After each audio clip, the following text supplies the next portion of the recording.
Assalamualaikum warahmatullahi wabarakatuh. Halo anak kelas 6 SD Pusri yang soleh dan soleha. Apa kabar kalian semua? Semoga dalam keadaan sehat walafiat ya. Pada video pembelajaran kali ini, kita akan melanjutkan tema 6 subtema 2 yang berjudul Membangun Masyarakat Kreatif. Sebelum memulai belajar, ada baiknya kita berdoa terlebih dahulu ya. Kalian bisa jeda video ini saat kalian berdoa. Berdoa dimulai. Berdoa selesai. Kemudian jangan lupa siapkan buku tema 6 kalian, buku catatan, dan perlengkapan tulis kalian. Yuk sekarang sama-sama kita buka bukunya halaman 58 tentang hak warga negara Indonesia. Apa saja sih hak warga negara Indonesia? Hak warga negara dalam UUD 1945 mendapatkan kesejahteraan merupakan hak setiap warga negara Indonesia. Apa itu hak? Hak merupakan segala sesuatu yang seharusnya diterima dan dimiliki oleh setiap individu. Selanjutnya, ada dua hal yang menjadi faktor utama terciptanya kesejahteraan masyarakat. Yang pertama, terpenuhinya semua kebutuhan pokok setiap anggota masyarakat, antara lain kebutuhan pangan, sandang, papan, pendidikan, dan kesehatan.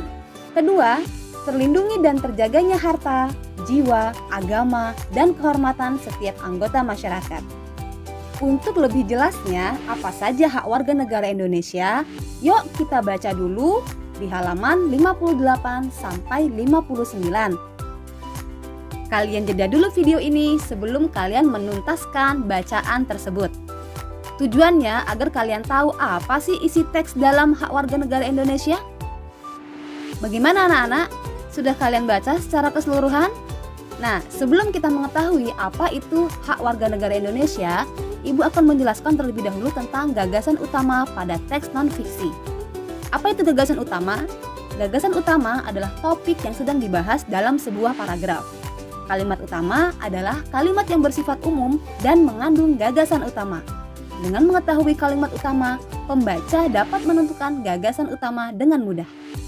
Mari anak-anak, kita sama-sama menentukan kalimat utama dan gagasan utama dari bacaan teks hak warga negara Indonesia pada paragraf pertama. Yuk sekarang kita cari. Kalimat utama pada paragraf pertama terletak di awal paragraf. Hak adalah sesuatu yang harus menjadi milik seseorang atau sesuatu yang seharusnya diterima seseorang tanpa terkecuali. Ini merupakan kalimat utamanya. Dari kalimat utama yang sudah kita temukan, kita bisa dengan mudah menemukan apa sih gagasan utamanya. Gagasan utamanya adalah hak merupakan sesuatu yang harus diterima seseorang. Biasanya gagasan utama itu kalimatnya lebih sederhana daripada kalimat utama. Selanjutnya ke paragraf kedua. Apa kalimat utamanya? Ya, betul sekali. Setiap warga negara Indonesia berhak atas pekerjaan dan penghidupan yang layak. Kemudian gagasan utamanya adalah warga negara berhak memiliki pekerjaan dan penghidupan yang layak. Coba sekarang kalian perhatikan antara kalimat utama dan gagasan utama. Inti dari kalimat utama bisa dijadikan sebagai gagasan utamanya. Selanjutnya kita ke paragraf ketiga. Yang manakah kalimat utamanya? Ya, kalimat utamanya adalah setiap warga negara Indonesia berhak memperoleh pendidikan dan pengajaran. Gagasan utamanya adalah warga negara berhak memperoleh pendidikan dan pengajaran, sama seperti paragraf kedua tadi anak-anak ya. Next kita ke paragraf keempat. Kalimat utamanya adalah, ya, letaknya di awal paragraf. Selain itu, hal yang tidak kalah penting dalam mencapai salah satu tujuan negara yang tercantum dalam pembukaan UUD 45 alinea 4, yakni melindungi segenap bangsa dan seluruh tumpah darah Indonesia. Nah, dari kalimat utama ini bisa kita temukan gagasan utamanya dan bisa kita tulis lebih secara sederhana lagi, yang intinya adalah salah satu tujuan negara yaitu melindungi segenap bangsa dan seluruh tumpah darah Indonesia. Yang terakhir paragraf kelima. Kalimat utamanya di mana anak-anak? Ya, di awal paragraf. Selain hak yang disebutkan di atas, masih banyak lagi hak sebagai warga negara Indonesia yang ditetapkan dalam UUD 1945. Gagasan utamanya apa? Ada banyak hak warga negara yang ditetapkan dalam UUD 1945. Nah, itulah anak-anak kalimat utama dan gagasan utama tentang hak warga negara Indonesia. Setelah kita menemukan gagasan utama pada setiap paragraf, kita dapat menemukan gagasan utama dari keseluruhan teks. Bagaimana caranya? Kalian baca ulang gagasan utama setiap paragraf, intinya membahas tentang apa.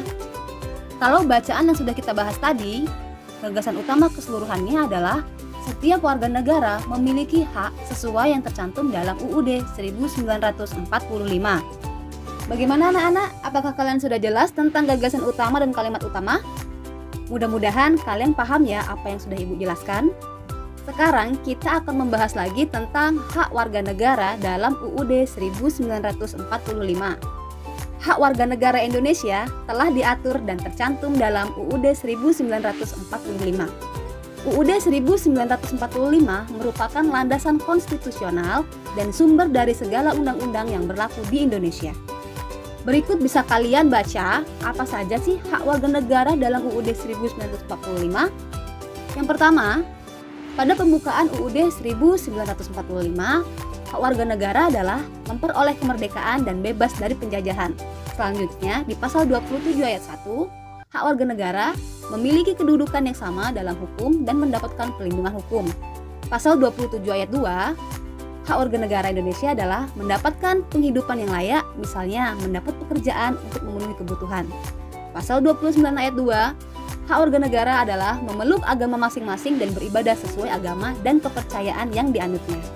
Sedangkan pada pasal 31 ayat 1, hak warga negara adalah mendapatkan pendidikan dan pengembangan ilmu dalam rangka mencerdaskan kehidupan bangsa.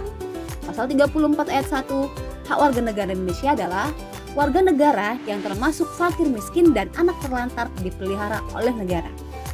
Ini adalah beberapa saja yang Ibu tampilkan tentang pasal-pasal yang membahas tentang hak warga negara dalam UUD 1945. Selanjutnya, yuk buka buku kalian di halaman 73.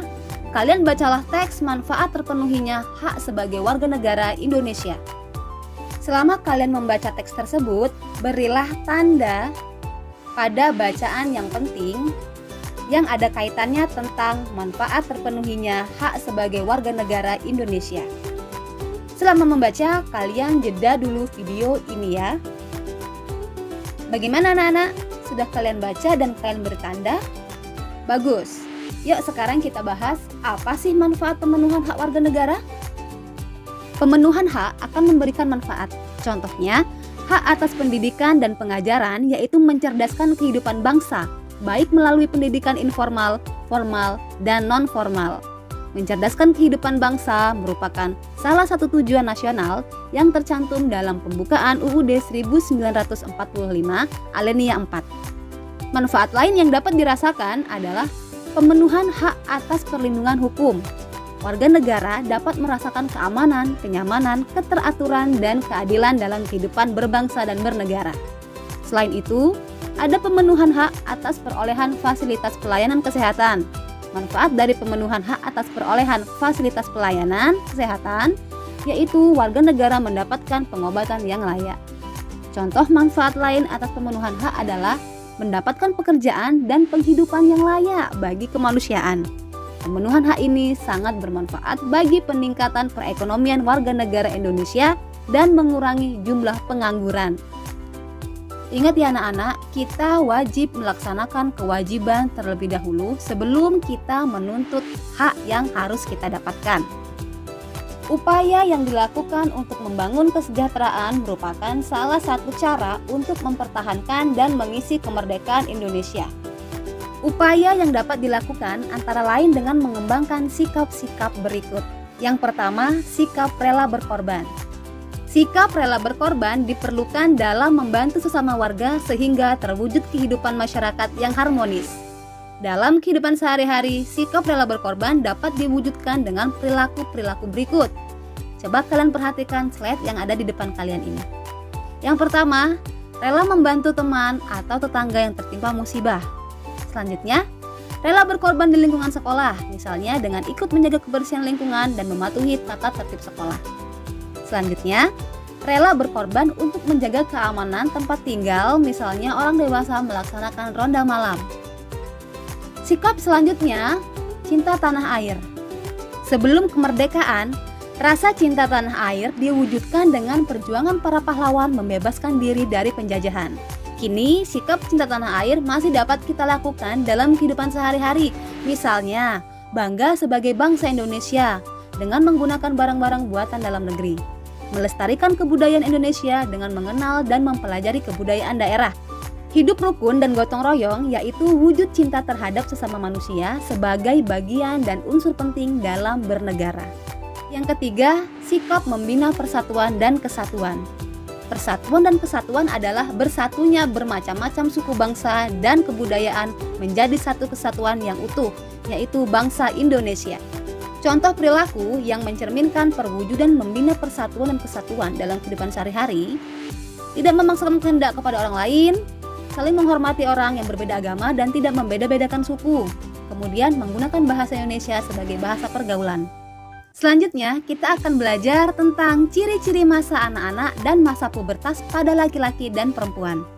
Pada video pembelajaran sebelumnya, kita sudah mempelajari tahap perkembangan manusia, yaitu dari bayi dan balita, anak-anak, remaja, dewasa, hingga manula.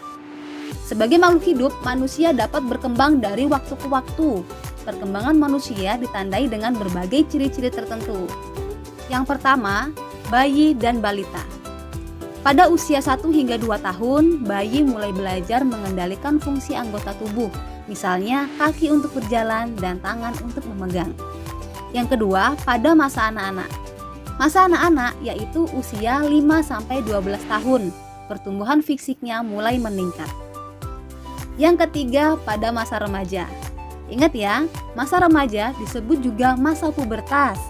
Pada masa ini terjadi perubahan fisik yang sangat jelas. Pada masa ini juga terjadi perkembangan organ tubuh, salah satunya organ reproduksi. Pada perempuan akan terjadinya menstruasi, sedangkan pada laki-laki jakun membesar dan perubahan suara semakin membesar. Perubahan-perubahan tersebut terjadi karena kerja hormon. Selanjutnya, ciri-ciri fisik masa pubertas. Ciri fisik disebut juga ciri sekunder atau perubahan yang tampak dari luar. Jadi maksudnya perubahan yang bisa kita lihat secara langsung dari luar, ya. Sekarang ayo identifikasi dirimu, apakah kalian sudah termasuk pada masa pubertas atau belum? Yang pertama, kita cek anak perempuan. Apakah kulit kalian sudah menjadi lebih halus? Suara menjadi lebih tinggi atau melengking? Apakah sudah mulai muncul jerawat? Dan apakah kalian sudah mulai muncul bau badan? Apabila dari nomor 1, 2, 3, dan 4 sudah mengalami semua, berarti kalian sudah masuk pada masa pubertas. Selanjutnya, kita ke anak laki-laki. Yuk identifikasi dirimu, apakah sudah termasuk ciri-ciri pada masa pubertas? Yang pertama, apakah jakun kalian sudah mulai terlihat? Yang kedua, apakah suara kalian sudah menjadi lebih besar? Yang ketiga, apakah sudah mulai muncul jerawat? Yang keempat, apakah keringat berlebih dan bau badan sudah muncul pada diri kalian? Yang kelima, perhatikan, apakah ada tumbuh rambut di wajah kalian seperti kumis atau jambang? Yang keenam, perhatikan massa otot kalian, apakah sudah membesar? Jika dari semua ciri-ciri ini kalian mengalami sudah, berarti kalian sudah masuk pada masa pubertas. Tari kreasi daerah. Tari kreasi daerah adalah tarian yang gerakannya merupakan perkembangan dari gerak tari tradisional. Indonesia memiliki banyak jenis tari kreasi berupa bentuk tari tunggal, tari berpasangan, dan tari kelompok yang berasal dari berbagai daerah dengan ciri khas masing-masing. Yang pertama yang akan kita bahas adalah tari tunggal. Tari tunggal adalah tarian yang dibawakan oleh seorang penari. Contohnya adalah tari Gatot Kaca berasal dari Jawa Tengah yang dibawakan oleh seorang penari. Tari Jaipong yang berasal dari Jawa Barat juga dibawakan oleh seorang penari. Kemudian ada juga tari Remo yang berasal dari Jawa Timur yang dibawakan oleh satu orang penari juga. Selanjutnya, tari berpasangan. Tari berpasangan adalah tarian yang dibawakan oleh dua orang penari, baik sesama jenis maupun lawan jenis. Contohnya adalah tari Bambangan Cakil yang berasal dari Jawa Tengah, yang dibawakan oleh dua penari laki-laki. Kemudian tari Serampang 12 yang berasal dari Sumatera Utara, yang dibawakan oleh satu orang penari laki-laki dan satu orang lagi penari perempuan. Selanjutnya yang ketiga adalah tari berkelompok. Tari berkelompok adalah tarian yang dibawakan secara kelompok dengan lebih dari 2 penari, berarti 3, 4, 5 atau lebih.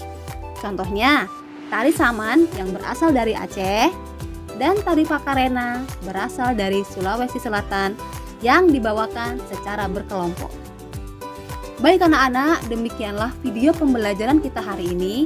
Semoga apa yang sudah Ibu jelaskan dapat kalian pahami. Apabila kalian masih bingung dengan penjelasan Ibu, boleh kalian ulang kembali video ini hingga kalian paham. Kemudian jangan lupa, catatlah hal-hal yang menurut kalian penting pada video kali ini.